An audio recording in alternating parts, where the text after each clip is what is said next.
আজকের এই সমাবেশে আমাদের এই এলাকার মানুষ আমাদের প্রিয় মৃত্যুঞ্জয়ী নেতা হাবিবুর রশিদ হাবিব ভাইয়ের কাছে একটা জিনিসই প্রত্যাশা করে, সেটা হচ্ছে আমরা দীর্ঘ এত বছর এই স্বৈরাচার সরকারের আমলে অনেক ধরনের সুযোগ সুবিধা, স্কুল কলেজ সকল ধরনের সুযোগ সুবিধা থেকে বঞ্চিত ছিলাম। আমাদের এই প্রিয় নেতা হাবিবুর রশিদ হাবিব ভাইকে পেয়ে আমরা আশা করি উনি তৃণমূলের একজন মানুষ, উনি মানুষের সাথে মিশে থাকা একজন মানুষ।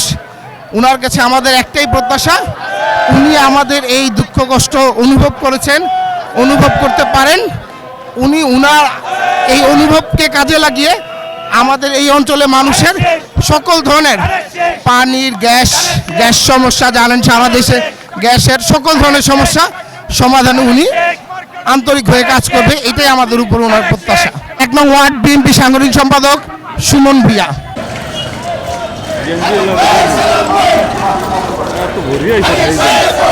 ভাই